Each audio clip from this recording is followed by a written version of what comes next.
The twin ports of Los Angeles and Long Beach are among the busiest in the world. Thousands of vessels, both large and small, travel through these deep, dark waters each year. But some of the most compelling stories about these waters emanate from below the surface, not above. It is not a hoax. It is real.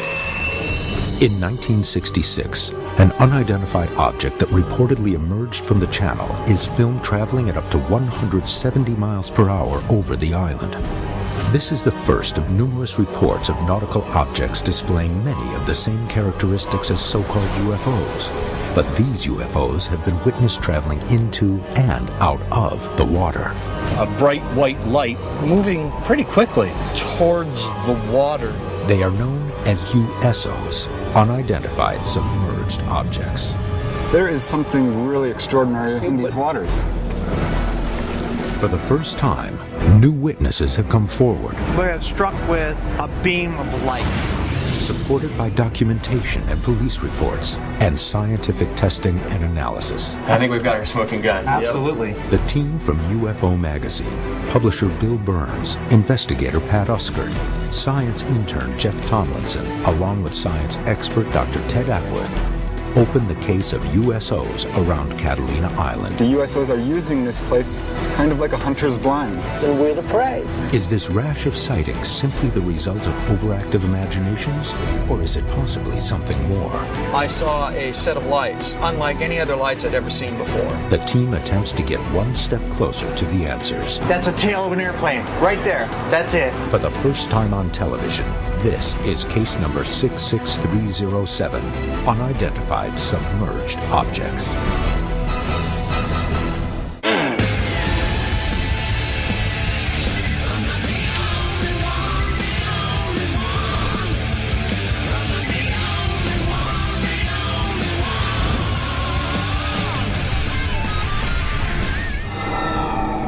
Catalina is a 175 square mile island, 22 miles to the west-southwest of Los Angeles, California.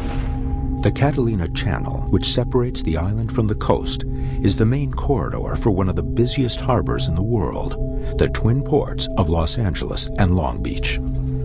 To most, the island appears to be an idyllic spot, but the mystery of this area stems not from what is above the surface, but what is beneath it.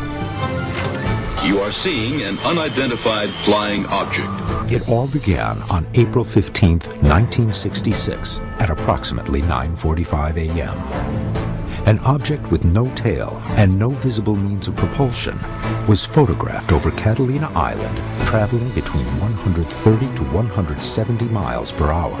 The film was taken by Leland Hansen. Mr. Hansen was a professional photographer working for the United States Navy. The craft, silver and disc-shaped, made no sound as it moved swiftly over the mountains and out of sight. This is the first recorded case of a UFO seen hovering around the island and over the channel. It wouldn't be the last. Here's the case. I just spoke with Noah Felice, who's a private pilot, who 30 years ago had an encounter with an unidentified submerged object, a USO, in the waters off Catalina. When bam! The object illuminates him with a bright light, totally disorients him, and his plane crashes into what he says is a UFO in Rippers Cove. So you're saying that Noah Felice's plane crashed as a direct result of contact with a USO? That's what Noah says. Well, if we find that wreck, we might find evidence of USOs. That's right. Baywatch investigated this case 30 years ago, and they actually found the wreckage. Even if we do find it, 30 years later, aluminum under salt water, it's likely to have deteriorated. We'll do the best we can. Okay, so Pat, roll your equipment. Ted, you're doing the research. I'm out of here to talk to Noah Felice and fly the route.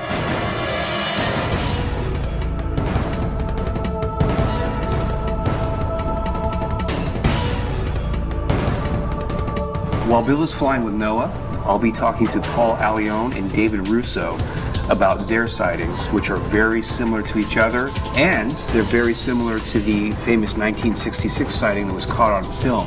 So we have a lot of strong cases around the Catalina area and the channel. During the late afternoon of December 29, 1968, attorney Paul Allione, a resident of Palos Verdes, California, witnessed strange lights over the Santa Catalina Channel. According to Allione, the lights flew in formation, then unexpectedly stopped just above the surface of the water. I looked up, and on the horizon, I saw a set of lights that were unlike any other lights I'd ever seen before. It started to tilt and list. It got to about the 11 o'clock, 5 o'clock position, and it wasn't moving. I really, to this day, can't tell you what it was. It was nothing I'd ever seen before or after. During the sighting, Allione clicked on his walkie-talkie and heard something that still disturbs him to this day. I dashed into the garage, and I did kind of a childish thing, is I went and got a walkie-talkie that I got for Christmas, and I'm thinking, hey, I'm going to talk to this thing. But what happened was I picked up a ship-to-shore transmission. The gentleman on the transmission said, quote, "That's right, Bob, I don't know what the hell it is. It's about 200 yards off my bow, and it's starting to tilt," and he started to go on to explain exactly what it was that I was seeing. And that's all I needed to freak out, and I did. The next night, when the evening news came on, one of the lead stories was, she said something to the effect, "Well, we've got an answer to all those telephone calls that we've been getting about the strange lights that were seen last night." For a story to make the news about telephone calls and inquiries, there had to have been more than just a few crackpots calling. There must have been at least dozens of people, probably hundreds of people, that got all excited, to the point where somebody felt as though they needed to offer up an explanation. It's that explanation that I found to be rather hollow.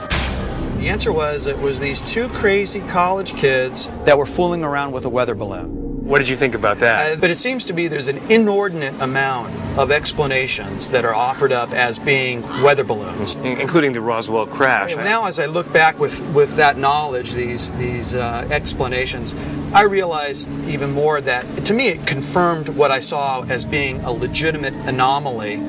And because the explanation given was so absurd. Yeah, it was absurd, and it fit into a pattern of absurd explanations. Allione's sighting, along with the 1966 film, were the start of a rash of sightings in this area. According to the Long Beach Independent, on January 23, 1968, Avalon Sheriff's Deputy Richard Callan witnessed a, quote, mysterious unidentified floating object that had, quote, lights in its portals. And then the object exploded. According to the paper, quote, a bright light illuminated waters around the object, and minutes later a series of flares were shot into the air from the object. Another story that swept the media was reported by the Los Angeles Times on March 23, 1977. Sheriff Sergeant Vincent Rupp received dozens of, quote, UFO sightings reported from Sacramento, Salinas, Los Angeles, Orange County, and March Air Force Base between 3:45 and 4 a.m. According to the paper, these witnesses included military personnel from March Air Force Base and several law enforcement officers around Los Angeles. One witness, Mark Hogan, a runway worker at LAX, said, quote, the teardrop or tin can-shaped lights sweep in at high speed from the direction of Santa Catalina Island about 3:30 a.m. In my opinion, they weren't natural. A military spokesman at March Air Force Base confirmed that the objects had in fact been seen from the base and said, quote,